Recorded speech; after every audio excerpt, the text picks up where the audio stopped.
Thank you for watching, liking, commenting, sharing, and subscribing right now. Hello, world. I'm Chris Perillo, and this week's brick build is the Lord of the Rings, the Tower of Orthanc. And I estimate it's going to take me several hours to build. So I set up a video stream at live.perillo.com for everybody to watch. I'm not likely going to be recording that live stream separately, but bits and pieces may make it into today's Perillo vlog. It's going to take a lot of work, but I think it'll be well worth it. This set came courtesy of Monkey Fish Toys. Here's to hoping we have numbered bags inside.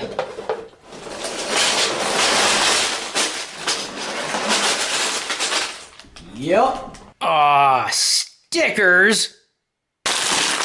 And the highest bag number I can find is 15.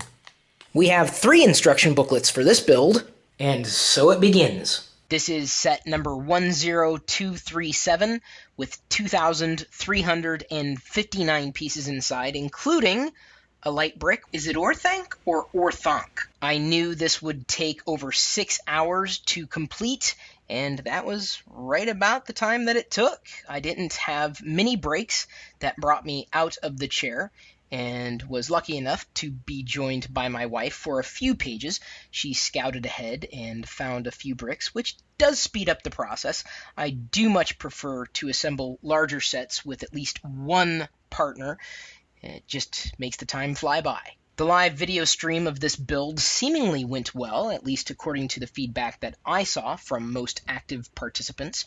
And if you'd like me to do a live stream of future LEGO builds, at least the builds that I'm doing for this particular video channel, let me know in comments. I'd be happy to do so. Although I gotta tell you, my number one priority is making sure that set is complete. At about this point, I realized I had not yet eaten breakfast, lunch, or dinner, having started in the late afternoon, so Diana offered to head out to grab something since our pantry was, for the most part, empty.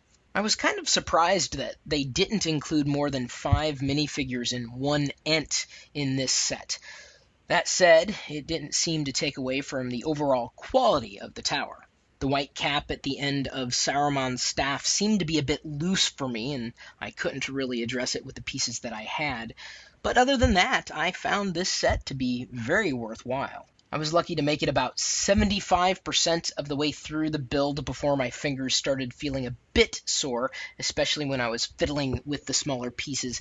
You have to be precise, and maybe it's just the size of my hands. Growing up, I knew about the Lord of the Rings and the Hobbit book series, but I never read them. We watched the Hobbit cartoon and at least one of the Lord of the Rings cartoons that was produced, and then years later, when Peter Jackson directed The Hobbit and the Lord of the Rings, I became a true fan of the series. Let me put it to you this way. I'm a big enough fan to want to spend 6 hours of my life to put this set together and then keep it on display somewhere in my home. When I originally set up the camera lens for this time-lapse video, I thought I'd be able to give you a full view of the tower as it was completed. For better or for worse, the final build height was 28.75 inches tall. I don't necessarily assemble larger sets all that often because of the time that it takes to do, but given that this set was quite popular for those who love LEGO and Lord of the Rings, I figured it was worth a shot. I hope I'm not the only one who loves this stuff. 15 bags, 3 instruction booklets, and over 2,000 pieces later, 6 hours it took for me to assemble the Tower of Orthanc. Thanks again to everybody who hung out with me during the entire duration on our live stream, and to Monkey Fish Toys for sending the set along in the first place. Watch out, wizards! There's an Ent behind you! Your name's Wormtongue, but your mouth looks normal. This is a sight to behold.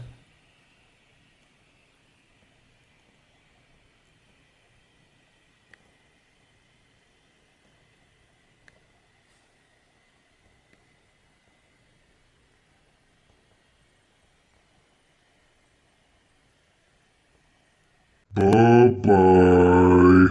There's a different type of room at every level, starting at the basement. There's a different type of room at every level, starting with the dungeon and moving up.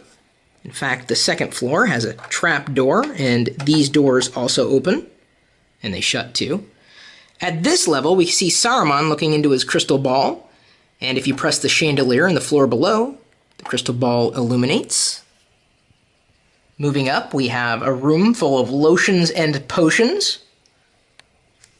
And then a library. Up top, we have a weapon room. This ladder also pops down because at the top level, there's Gandalf. We've had a few people ask where I planned on putting this tower, and since our other Lord of the Rings and Hobbit sets are up here on the mantle, well, that's exactly where the tower is going to go as well. Perfect! We have a few more sets to go before the collection is complete, but we're off to a good start. Especially with this. And so it was done.